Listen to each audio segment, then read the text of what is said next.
Okay, so as we've kind of started to hint at, we looked at how language and form must come together in your critical analysis. Now let's bring in the other element, which is your concepts, okay? Your argument. In your argument, you obviously talk about your argument, and then you can talk about how form is used to help convey that argument. And then when you use your individual pieces of evidence, that's your language. So here is where your personal interpretation is. Why? Because you need to use all three elements to have your own personal interpretation. So, 4 concepts, things that you could be exploring is how your text navigates through binaries, how it contends with human fallibility, how it probes universal truths for their value, how it encapsulates a time period, or how it reveals how human experience is constructed by power. Those are all random. You could have your own, but really what I'm trying to convey is that you also have concepts. Okay, coming back to this paragraph structure. So I'm going to actually let you guys read this on your own with me, and then I'll give you guys like 20 seconds to read it, and while you read it I'm going to have a sip of my coffee, just because if I read this my voice will probably disappear in 5 minutes. So let's read it for like 20 seconds and then kind of talk about it.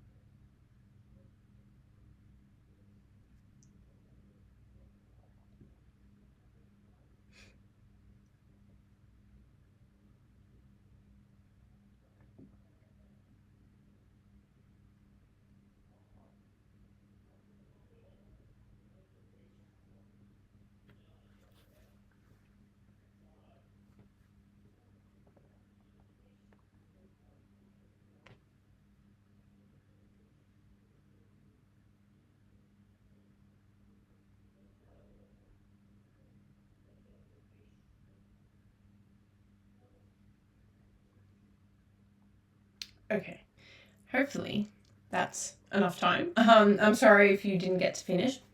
But what I want to look at here is this idea, how we see concept, language, and form overlap. Okay, so we have this idea of powerful racial narratives and how it leads to Othello's deterioration. Okay, I'm sorry if you guys haven't read the play Othello yet. Some of you might, some of you won't. The idea here isn't to get you guys to teach you guys about Othello. We're looking at the structure, so don't worry nonetheless.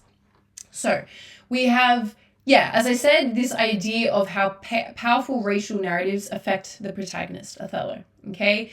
And how it's illustrated in the form, the change in speech, okay, aka rhetoric.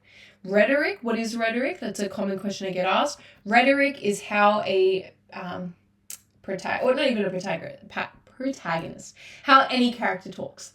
So, are they talking really noble and blah, blah, blah, blah, blah, blah, or are they talking really timid and shy? And that's rhetoric, okay? The way that the speech or the dialogue is presented. Obviously, that's really important in films and plays. Why? Because those are 2 forms.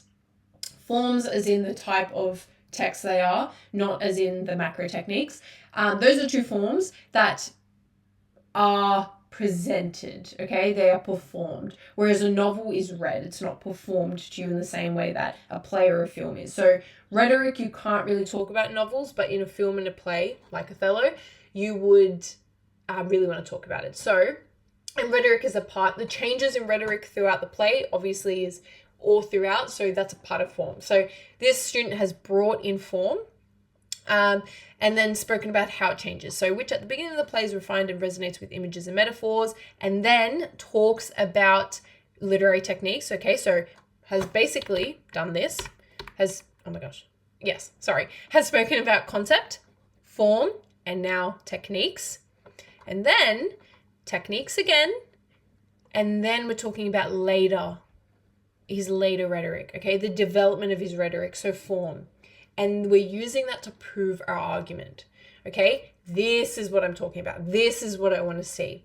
See how there's a level of sophistication here? It's distinct from just, this is the idea, this is my evidence, this is technique, this is more evidence for that, this is more evidence for that. We're developing ideas. We're talking about how form is changing. This is what we want. Okay. How many? I think we have one more. Yeah. All right. Let's read this one as well and talk about it. We won't read that one, but let's read this one. I'll give you guys another minute to read it because this one's shorter, and then we'll talk about it.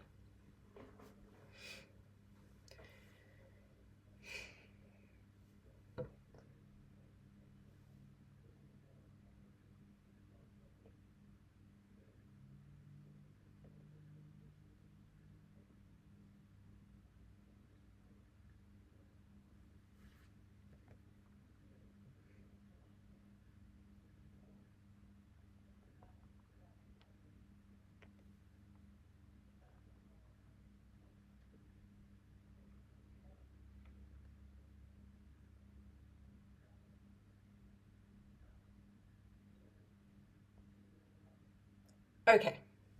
All right. So, as you can probably guess, the same thing's happening here, right? We have this personal interpretation of the students falling here. We have the concept, okay? This concept of, where is it? They explicitly say chaos and confinement, okay? And freedom, okay? The tension between these two. Is form brought in? Yeah. Physical space, right? Setting is used. Specifically the setting of the airport and what the airport represents. Okay, so the ideas and the symbolism of the airport. Oh my gosh. Sorry. And then, of course, we have some literary techniques as well. So we have, where is it?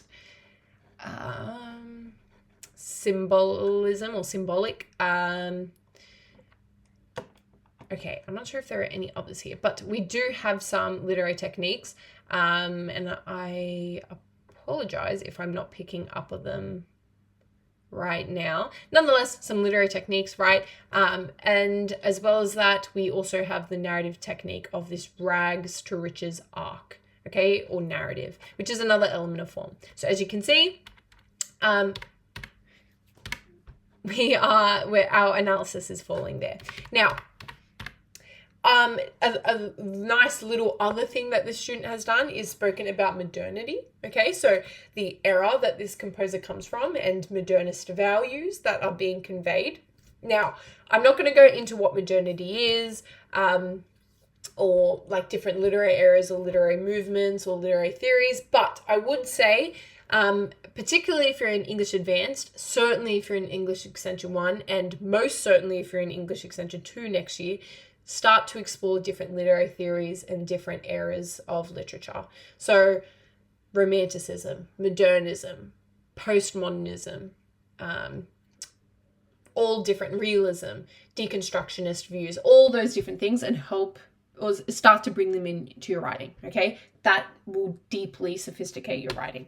Okay, we're not going to talk about this one as well, but it's another example. If you do want to download these slides, you should be able to download them below and you can have a read through of this. Otherwise, you can